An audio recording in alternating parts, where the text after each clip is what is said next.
안녕하세요. 프리랜서십니다. 오늘은 주식 공부 얘기는 아니고요. 일상 얘기 가볍게 한번 드려보려고 준비했습니다. 제목은 나는 프렌디가 될 수 있을까라는 제목으로 준비해봤고요. 제가 어렸을 때부터 친구 같은 아빠가 되는 게 꿈이었는데 그런 부분을 자기 반성적으로 좀 점검을 해보는 컨텐츠를 좀 준비해봤고요. 이 컨텐츠로 형님들도 한번 그 자녀분들하고 관계를 한번 생각해보는 계기가 될 수 있다면 저는 이 컨텐츠가 성공한 컨텐츠가 되지 않을까 그렇게 좀 생각을 하고 있습니다. 시작하기에 앞서서 좀 엄청난 분은 아니지만 많은 분들이 시간 내서 이렇게 제 얘기를 들어주시고 하셔서 바쁜 시간 내서 들어주시고 하는 부분에 대해서 감사를 드리고요. 향후에 제 채널이 좀 미약하지만 정말 창대해진다면 형님들의 살아가는 이야기를 듣고 같이 공감할 수 있는 제 얘기뿐만 아니라 그런 시간과 그런 컨텐츠를 만들어 보면 어떨까라는 생각을 항상 하고 있고 좀 그렇게 됐으면 좋겠습니다. 다시 한번 바쁜 시간 내셔서 들어주셔서 감사하다는 말씀을 드리고요. 오늘 얘기를 좀 해보자면 저희 아버지 같은 경우는 초등학교 교장 선생님으로 퇴직을 하셨습니다. 그래서 항상 어렸을 때 기억해 보면 엄격하셨고 뭐 예의 중시하셨고 체별도 하셨고 제가 그때 기억으로는 제 친구가 1,000원 정도 있었는데 같이 놀면서 그 돈을 다 썼는데 그게 어떻게 얘기가 잘못 전해가지고 엉덩이 엄청 맞았던 기억이 아직도 되게 많이 있거든요. 그래서 맞기도 하고 했는데 그 당시에는 굉장히 좀 무서웠습니다, 사실. 그래서 아버지랑 친한 친구가 있으면 얘기를 들으면 굉장히 부럽기도 했고 어, 그런 기억이 좀 아버지의 기억이 좀 많았고요. 물론 지금은 이제 나이 들다 보니까 누나는 이해 못하는 그런 남자들끼리 이해 못하는 부분, 그러니까 여자들이 이해 못하는 부분까지 저는 그래도 어느 정도 이해하기 때문에 그래도 가깝게 지내고 있습니다. 그래서 어린 시절이 때문에 항상 나중에 크면 아들이랑 잘 놀아줘야겠다는 생각을 항상 하고 자랐던 것 같아요, 사실.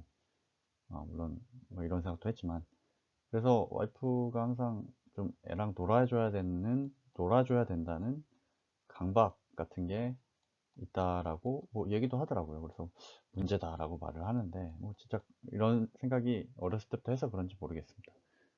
뭐 제 생각에는 이런 강박이 아예 없는 게 더 문제인 것 같긴 한데 뭐 중요한 건 아니고요. 2013년 트렌드 코리아 스칸디마민이 몰려온다는 챕터가 있었는데 거기에도 비슷한 내용이 있습니다. 여기에 과거 엄격하고 체계적인 자녀 교육법을 추구했는데 이제는 유럽 스타일의 합리성을 추구하는 스칸디맘처럼 정서적인 교감을 중시하는 그런 양육에 대한 트렌드가 생겨나고 있다라고 얘기를 하고 있고요. 이 챕터에서 나온 게 좀 프렌드입니다. 사실은 친구 같은 아빠라는 뜻으로 육아에 활발하게 참여하는 아빠를 지칭하는데 저는 이걸 볼 때 이름을 정말 잘 지었다고 생각했거든요. 뇌리에 확 바뀌고 기억하기도 좋고 하기 때문에 굉장히 잘 지은 네임이라고 생각했고요. 이 배경 보면은 결국에는 북유럽에서 왔고 여성의 활발한 사회활동으로 촉발된 부분이 있고 특히 아예 사회성 관점에서 아빠의 양육과가 중요하다는 사회적인 인지가 이 프렌디라는 용어를 어, 우리 사회에 던졌다고 보고 있고요. 실제로 이 시기에 아빠 어디 가라는 프로그램이 2014년부터 15년까지 굉장히 인기를 끌었고 시청률도 굉장히 높게 나왔는데 트렌드 코리아가 이런 부분을 선제적으로 캐치해서 2013년도에 담은 것 같습니다. 실제로 2014년도에 이 프로그램을 보면서 트렌드가 정말 사회적으로 강한 트렌드구나 라는 생각을 한 적이 있었거든요. 실제로 2014년부터 15년까지였기 때문에 시기적으로 또 굉장히 좀 잘 맞는 부분이 있는 것 같습니다.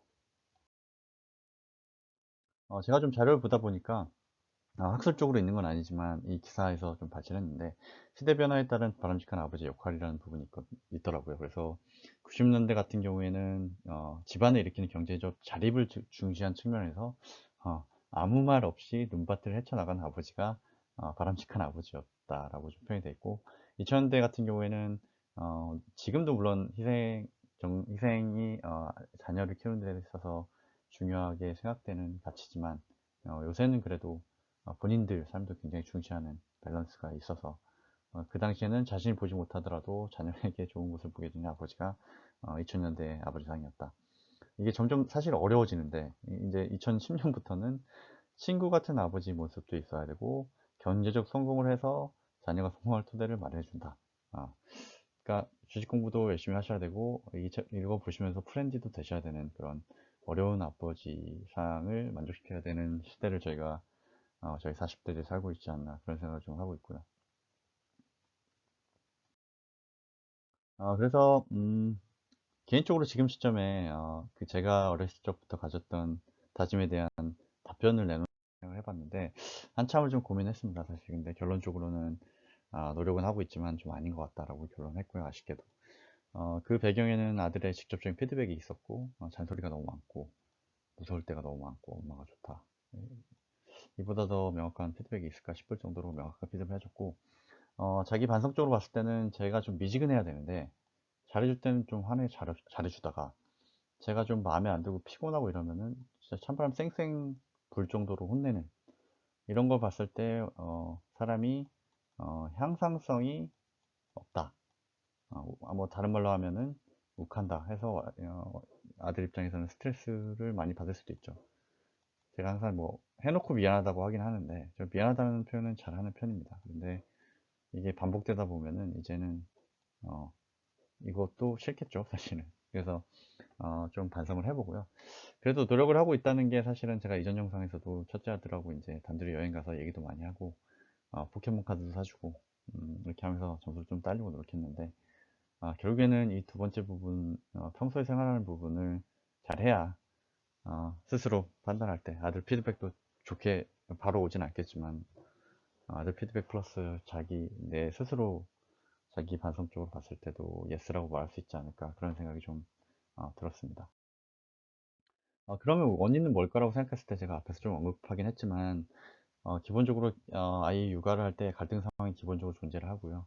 그 상황을 풀어가는 대화 방식의 제대로 됐는가를 판단해 보는 게 맞는 것 같습니다. 사실은 애가 이제 10살이 되니까 갈등 상황이 점점 많아지는데 사실은 게임 유튜브에 좀 이렇게 집착할 때가 있고 뭐 할 일을 제대로 안 했을 때가 있고 뭐 생활 태도가 안 좋을 때 있고 좀 나약한 모습 보일 때 근데 저희 마음은 사실은 중독이나 뭐 눈 시력이나 아니면 기본적으로 성실한 근면성 부지런 그리고 나약함 이런 건 봤을 때는 좀 남자답게 자랐으면 좋겠다는 기본적인 마음일 텐데 사실은 저희도 부모기 때문에 근데 이런 거를 좋은 마음임에도 불구하고 이걸 표현하는 방식이 이런 식이라는 거죠. 뭐 잘해줄 때는 하나씩 잘했다가 겁나 혼내는 게 이게 저는 제가 볼 땐 문제인 것 같아요. 사실은 이 미지근한 화날 때도 이렇게 미지근한 방식으로 다가가서 조용히 대화를 해야 되는데 그래서 좀 부드럽게 해야 되는데 욱하고 제 사실은 심리적인 상태도 굉장히 똑같은 문제를 대하는 방식에 굉장히 어, 다른 대응 방식을 제공하기 때문에 제 상태가 어떠냐도 굉장히 중요한 부분인 것 같습니다. 그래서 아이를 혼내려고 할 때 이런 부분을 좀 생각해야 되고 혹시 제가 화나는 부분이 정말 피곤해서 그런 거 아닌가 라는 반문도 좀 해봐야 되지 않나 그런 생각을 여러모로 좀 해봤습니다. 그래서 원인적으로 보면 이런 상황들이 저희가 해야 될 일을 뭐 훈육을 해야 될 상황이 기본적으로 발생을 많이 하게 되고 그 훈육을 할 때 방식을 조금 더 부드럽게 그리고 뭔가 대화하는 방식으로 해야 되는데 그 부분이 좀 잘 안 되지 않았나 라고 개인적으로 좀 판단을 해봤습니다. 그래서 아직 저에게 시간이 남아있나 라고 해보면 아직 10살이기 때문에 아직 좀 남아있다고 희망적으로 생각했고요.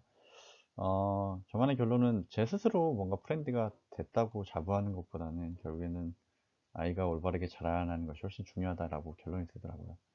그래서 프렌디 하나의 방법일 뿐이니까 하지만 생활태도 형성도 중요하니까 이런 부분은 저희가 그냥 단순히 아이와의 관계를 좋게 하기 위해서 그런 부분을 등한시하고 모든 걸 허용하는 것도 사실 말이 안 되니까 새롭게 다짐한 부분은 이게 부드럽게 대화하는 안 좋은 상황에서 부드럽게 대화하는 연습을 하는 게 제일 중요한 것 같고요. 그리고 제 상태를 훈육을 할 때 제 상태가 혹시 되게 예민하거나 피곤한 상태인지 좀 체크를 해봐야 되고 생각했을 때 리베로가 되면 좋겠지만 제가 꼭 악역이 될 필요가 있나 라는 생각도 좀 들더라고요. 그래서 항상 훈육은 하되 항상 그 제 상태와 그리고 제 성격을 잘 인지를 해서 부드러운 방식으로 아이에게 얘기하는 그러니까 바로 반응이 오지 않더라도 꾸준하게 그렇게 하는 방식을 제가 갖춰야 되지 않을까라는 생각을 좀 해봤습니다. 그래서 결국에는 자기 반성적으로 저의 다짐으로 이제 컨텐츠 결론을 좀 내리긴 했고요.